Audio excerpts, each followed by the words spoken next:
fierté pour moi parce que je me suis battue et je continue de me battre afin d'aider le Comici à montrer qu'effectivement les Miss qui sont élues sont des filles bien, des filles qui ont quelque chose dans la tête, des filles qui ont un avenir meilleur et ils nous accompagnent sur notre tâche.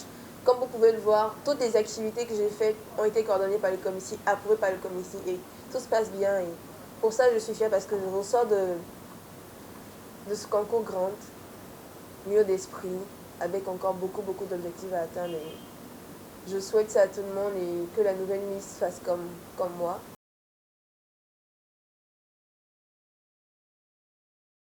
Je ne vais pas me lancer des fleurs parce que c'est, je pense, aux Ivoiriens de dire que vraiment Jennifer était bien, même s'il y a eu de petits minimes soucis.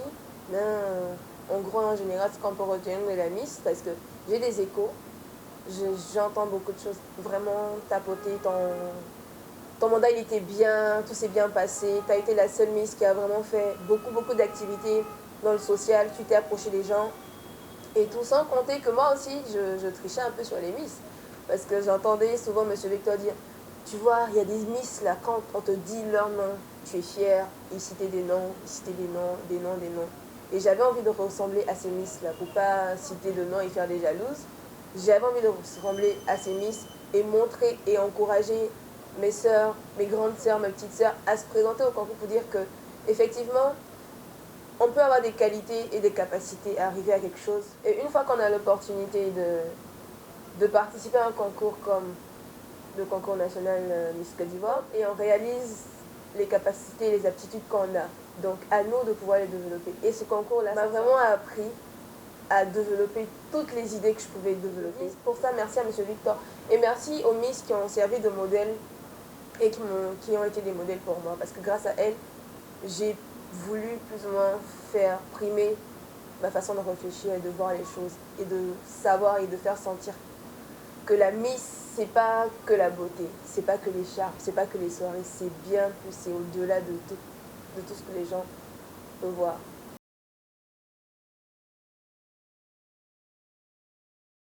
La Miss, elle sert à beaucoup de choses à la Côte d'Ivoire parce que on va sortir du pays, on va aller visiter par exemple le Cameroun, le Ghana, le Togo, le Gabon, la France, Londres, les États-Unis.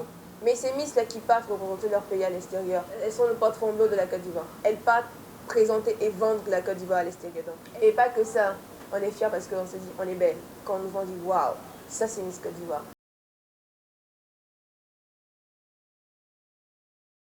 Les activités qui ont été mises en place par le commissaire et par moi ont été de plus ou moins être ancrées dans le social.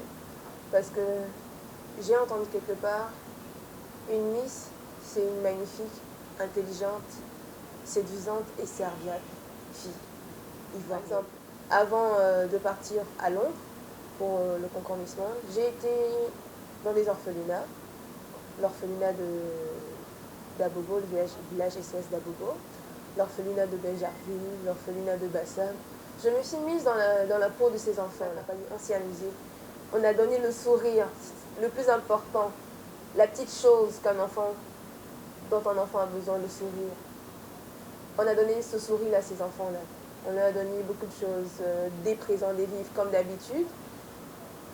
En plus de ça, pour la rentrée scolaire qui a eu lieu, on a fait des dons de fournitures scolaires.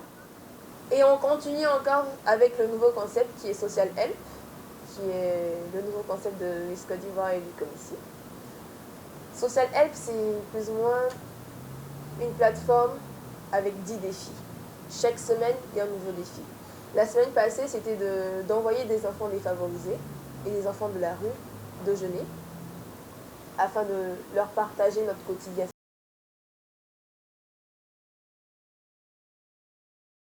C'est inné. Je ne peux pas rester là et me retrouver en train de dépenser 100 000 francs dans la ville.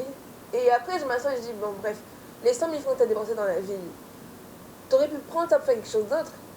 Donner à quelqu'un qui est dans le besoin. Et je pense que quand Dieu te fait grâce de quelque chose, tu dois pouvoir aider ceux qui sont dans le besoin. Donc, c'est un peu ça.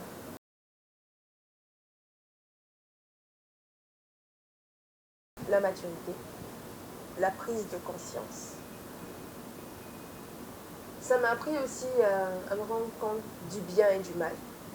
Des personnes qui sont là juste par intérêt et des personnes qui sont là pour ta personne.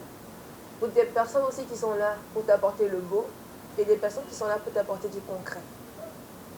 Et ça fait partie du plus grand trésor que j'ai pu gagner parce que grâce au concours, j'ai pu voir des personnes qui m'ont été proches ou des personnes qui sont venues dans ma vie ou ont atterri dans ma vie, ce qui était le vrai, le faux, le concret, tout ça. Encore par le même monsieur Victor Yacobi, parce que si lui n'avait pas été là pour me faire asseoir ici dans ce bureau pour dire Jennifer, c'est vrai, t'es belle. Il y a beaucoup de belles filles comme toi à Abidjan. Mais la chance que tu as, si tu n'arrives pas à la saisir et à l'utiliser dans le bon sens, tu risques de tomber et de pleurer. Et il n'y aura personne qui sera là pour te soutenir.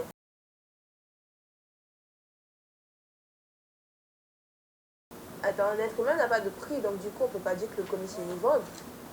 Mais sachant que Monsieur Victor a des enfants, pensez-vous qu'il est capable de prendre quelqu'un quand ça peut dire bon alors je te vends? Bon, et même si, est-ce que nous sommes des enfants? Aïssata l'année dernière a dit c'est du n'importe quoi. Moi je veux dire c'est du gros n'importe quoi.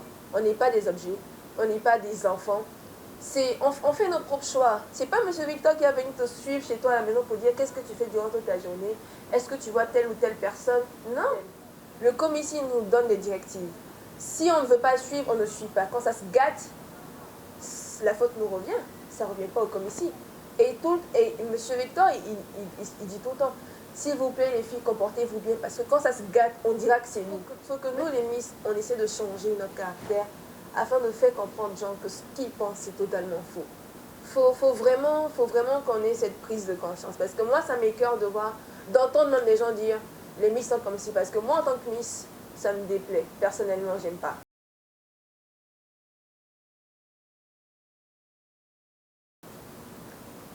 Mon ambition première est de finir de monter ma fondation, de continuer mes études.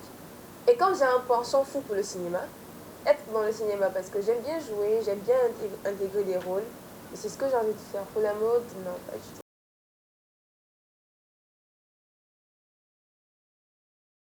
Si ça tenait qu'à moi, la Miss 2015 allait être Jennifer Mio. Mais bon, c'est terminé, je peux plus. Ça sera vraiment chaud, les filles sont belles et ça sera une très belle aventure. J'aime toutes les filles. Je veux que toutes les filles deviennent Miss Côte d'Ivoire. J'ai pas de préférence.